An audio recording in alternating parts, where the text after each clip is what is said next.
to the Lord of Lords, the King of Kings, our Heavenly Father, our Savior.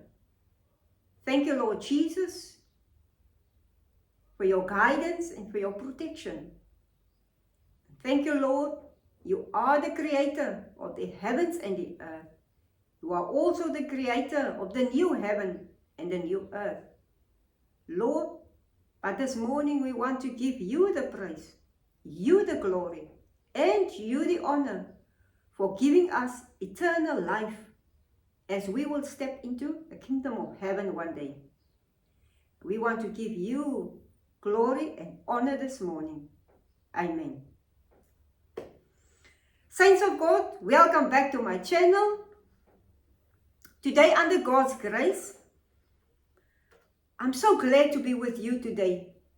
It seems to be like a long time that I have studied with you, but I was very busy these last days. So, Saints of God, today under God's grace, I will study the sermon titled, The Prophecy of Daniel, chapter 2.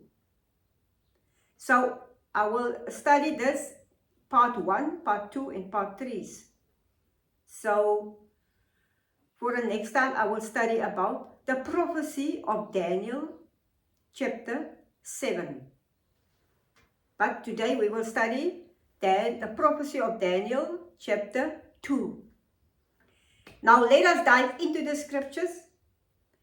So my dear saints of God, you will see I have drawn a picture about this prophecy that we will study this morning. So among many prophecies in the Bible, God has given us the prophecy about Daniel. So the reason why God has given us the prophecy about Daniel, it is for us to identify Satan. So to understand this more in detail, let us study to see what King Nebuchadnezzar had dreamed.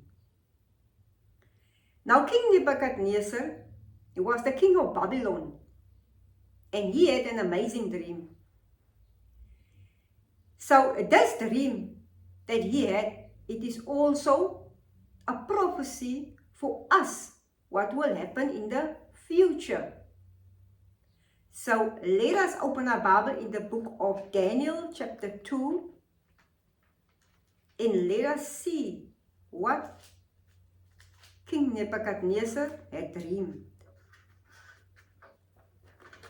Let us turn our Bibles to Daniel chapter 2 and let us read from verse 1 until 3. In the second year of his reign, Nebuchadnezzar had dreams. His mind was troubled and he could not sleep. So the king summoned the magicians, enchanters, sorcerers, and astrologers to tell him what he had dreamed. When they came in and stood before the king, he said to them, I have had a dream that troubles me, and I want to know what it means. So as we will see through the scriptures, we will see that Nebuchadnezzar had a dream. But Nebuchadnezzar he cannot remember this dream that he had.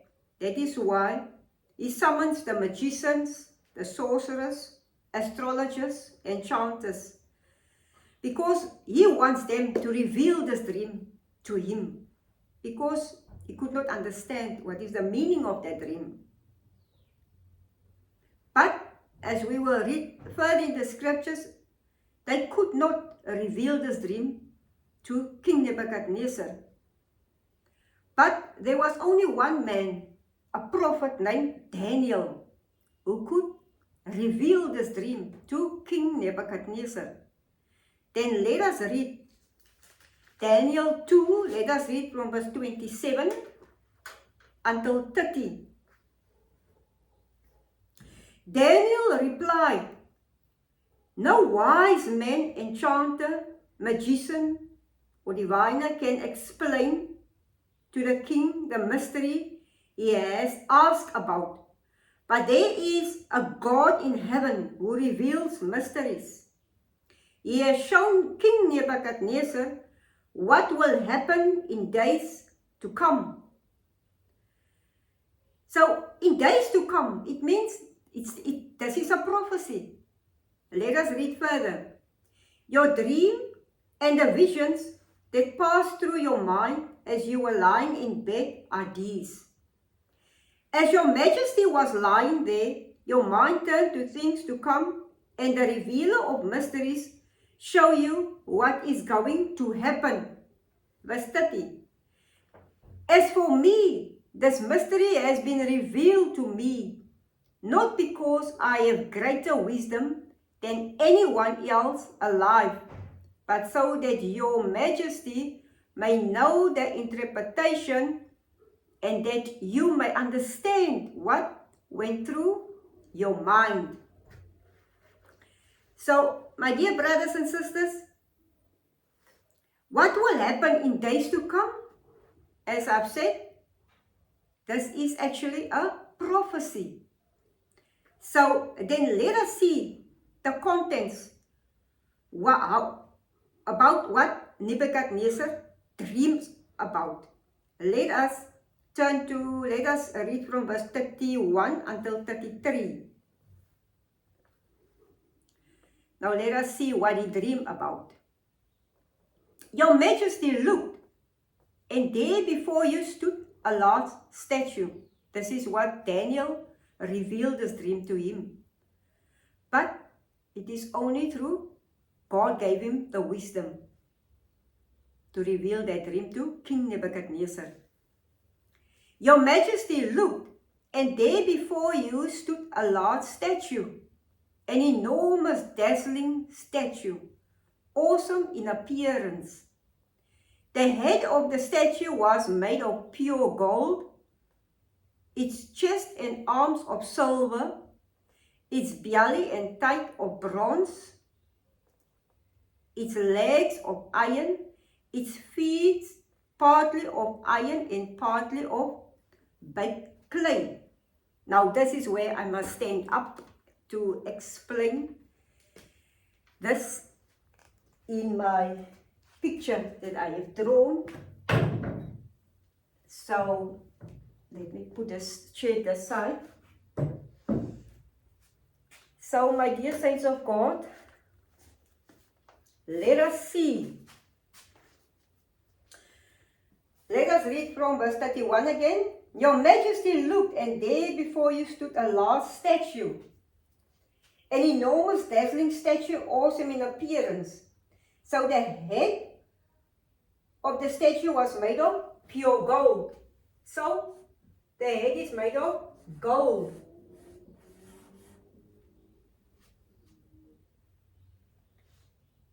And his chest and arms of silver. So his chest and his arms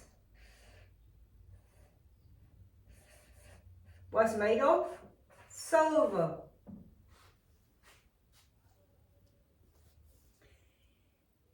Its belly and thighs of bronze. So the belly must be from here. And thighs must be from here. So this is bronze.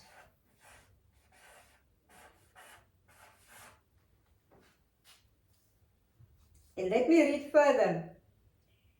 Its legs of iron, its feet partly of iron and partly of baked clay. Let us do first the legs. Its legs of iron. So this is the legs from here. This is iron. Sorry for my writing. And its legs of iron, its feet partly of iron and partly baked clay. So this is the feet. This is partly iron, and partly by clay. So let us stop there. And let me return back to my seat.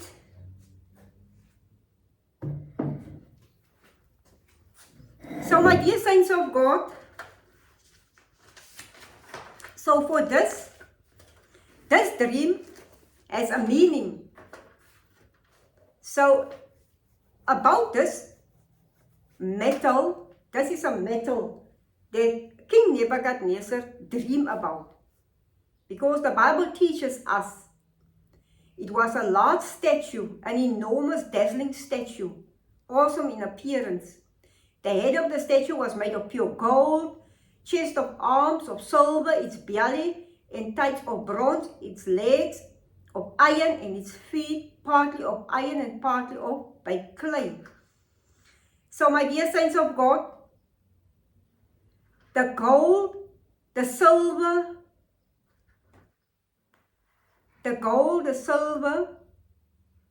and the bronze and the iron, they are 4 kinds of metal, but there's a meaning in this.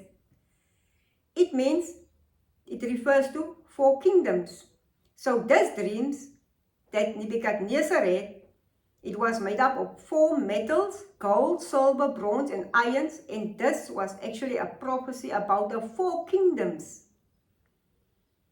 Then let us read from verse 36. This was the dream, and now we will interpret it to the king. Your Majesty, you are the King of Kings. The God of heaven has given you dominion and power and might and glory. In your hands he has placed all mankind and the beasts of the field and the birds in the sky. Wherever they live, he has made you ruler over them all. You are that head of gold. So my dear saints of God, first we can see Nebuchadnezzar, he is the king of Babylon. So he is the head of gold. So King Nebuchadnezzar, the Bible also teaches us that another king will arise after King Nebuchadnezzar. A stronger kingdom will arise after him. That is why the gold, the silver, the bronze, the iron. So through this, we will understand which kingdom will arise after one another. Then let us read from verse 39 until 40. After you, another kingdom will arise, inferior to yours. Next, a third kingdom, one of bronze, will rule over the whole earth. Finally, there will be a fourth kingdom, strong as iron, for iron breaks and smashes everything. And as iron breaks things to pieces, so it will crush and break all the others. So my dear saints of God, these 4 kinds of metal, gold, silver, bronze, iron, they refer to 4 kingdoms.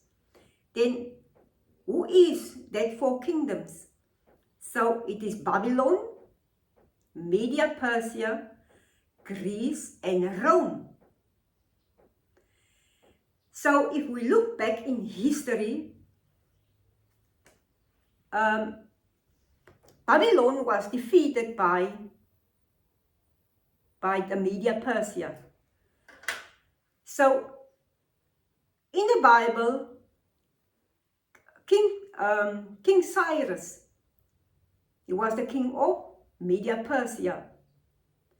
So the Israelites, they was in captive for 70 years by the Babylonians.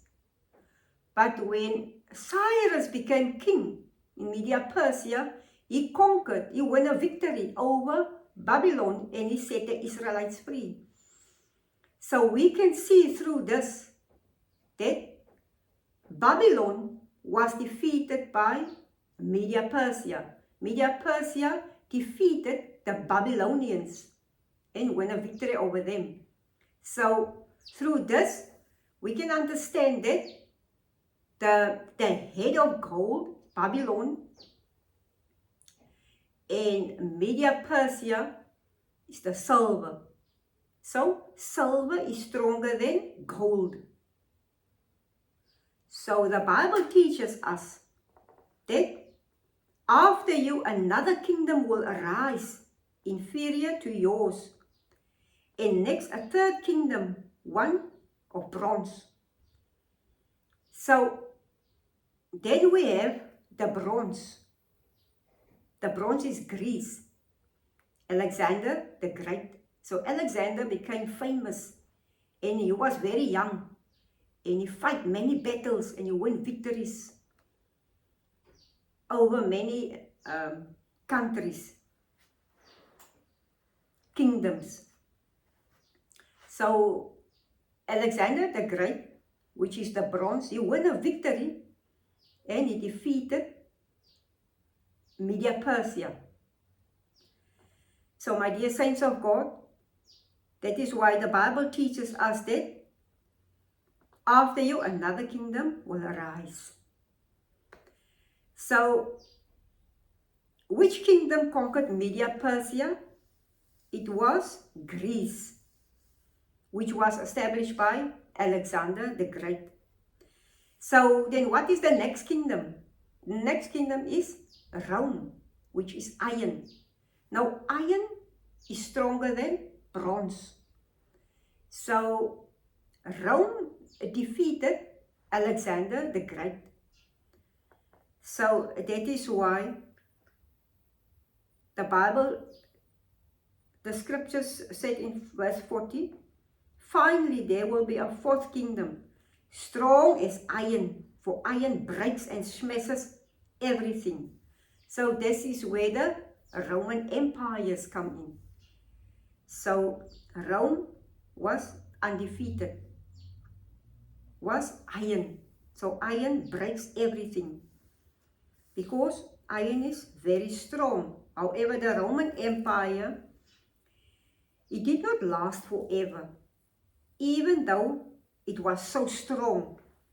So according to the Bible prophecies, Rome was the kingdom of iron. So my dear saints of God, through this, the Roman Empire, in those years, many people, they worship other gods. And this is where the scripture will come in place that I will study now. Let us read verse 41.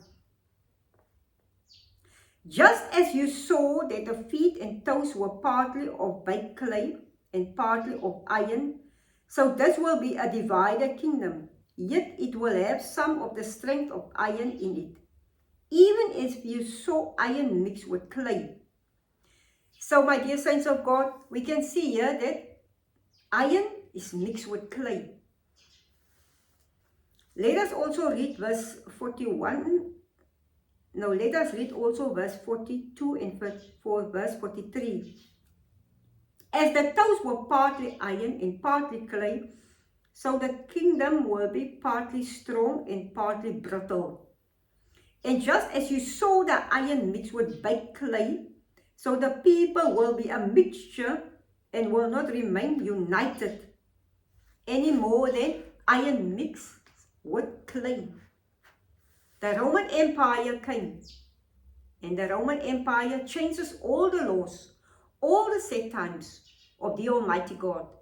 Because in the book of Daniel, chapter 7, verse 25, let us turn to Daniel 7, verse 25. He will speak against the Most High and oppress his holy people and try to change the set times and the laws. The holy people will be delivered into his hands for a times and half a time. So Satan will come and he will change the laws of God. So this is where the Bible teaches us about the partly iron and the partly baked of clay. This is a mixed kingdom. So my dear saints of God, so the Roman empires came and they defeated everyone because they was very strong in those days. So they also changes the laws of God and they make new laws because every kingdom, like the kingdom of Babylon, they have their laws. The kingdom of Media Persia have their laws, and the kingdom of Bronze Greece, they have their laws, and Rome, they became very famous because they were a very strong kingdom and they make their laws. So they changes the set times of laws and they start to worship other gods. So this is where the mixture came in. There were people who followed the commands of God and there were people who do not follow the commands of God. So they changes the God's commandments and they started to worship human traditions. In the year 325 AD, in the year 321 AD, they changes the Sabbath day. So all of us are worshipping God Almighty on Sunday, but it is wrong, not Sunday. It must be Saturday. Please don't turn off the TV now, because the Bible teaches us in Luke 23 from verse 50 until Luke 24 verse 1 and 2. You can see clearly there that the Sabbath day is Saturday, because the Bible teaches us there in the scripture that Sunday is the first day of the week where Jesus rose from the dead. So in the year 321 AD, the Roman Empire, Constantine, he came and he changes all the set times of the laws of the Lord. So people start to worship the sun from the east. When the sun rose from the east, every Sunday, he makes it a venerable sun to worship the sun god. So the people was very scared at that time, because if they do not follow his commands, then they will die. So that is why our parents, their ancestors, and our forefathers, they worship, they follow that kind of traditions. And still today, because our parents teaches us, and their parents, their parents, they teach us them. That is why we are still going on today with that tradition. But it must stop, my dear brothers and sisters, because this is not God's word. The Bible teaches us that Luke 23 verse 50 from Luke 24 verse 1 and 2 teaches us that the Sabbath day is Saturday. It is the biblical Sabbath day, because God said, the Sabbath day is a sign between me and my people. It is a sign between God and his people. So we must worship God on Saturday and not Sunday. Sunday is the first day of the week, because the word of God said that on the seventh day God rested from all of his work. So my dear saints of God, to come back to Daniel, so that is why the Roman Empire changes all the laws and the set times of God. They changes even Easter. They put Easter and they abolish the Passover. So that is why people don't keep Passover anymore. They keep Easter. They keep Easter Friday and Easter Monday. They eat eggs and bunnies and all of that stuff. That is human traditions.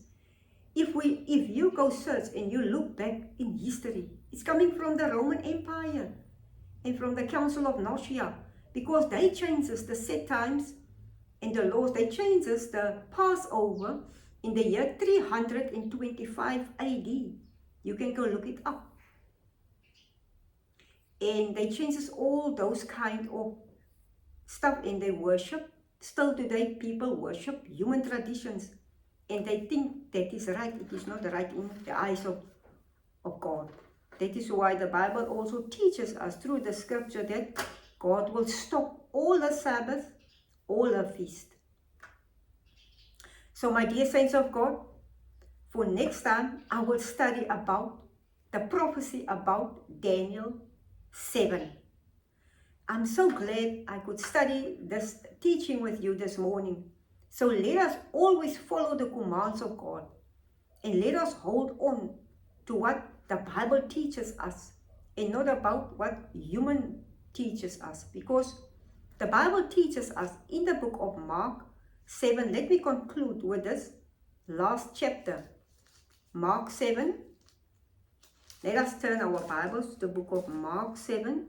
Let us read from verse 6 until 9.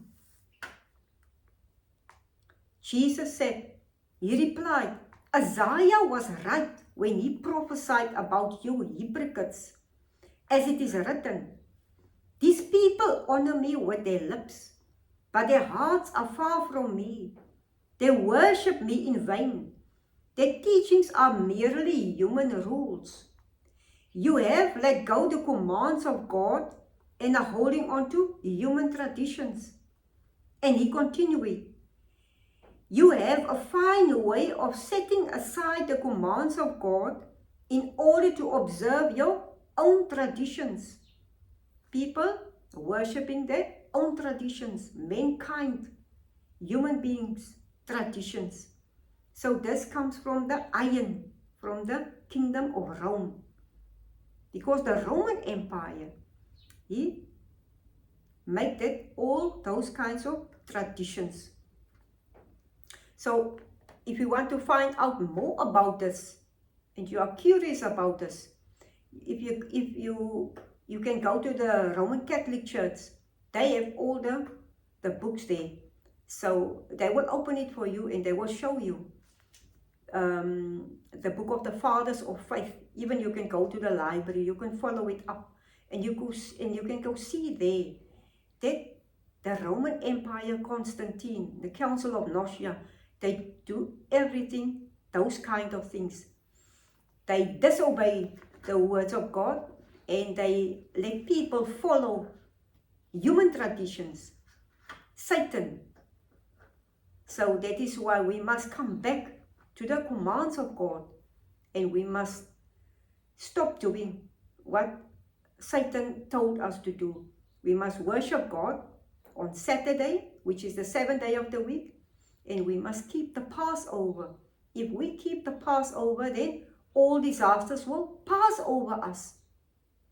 Because on the 31st of March, we will keep the Passover at twilight, me and my family. The feet washing, we will start at 7 o'clock in the evening, and at 8 we will eat Jesus' flesh and we will drink Jesus' blood. Then the next day, it is the Feast of Unleavened Bread. This is where Jesus was crucified at 9 on the cross. And at 3, Jesus died. So they buried his body and Jesus was in the grave. 3 days, 3 nights, he was in the grave.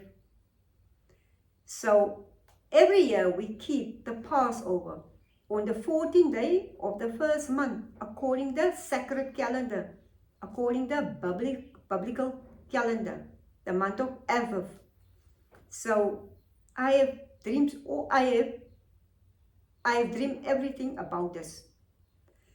So my dear saints of God, I hope and I believe and I trust that you will, for the next time, also listen and watch my next video about the prophecy about Daniel chapter 7.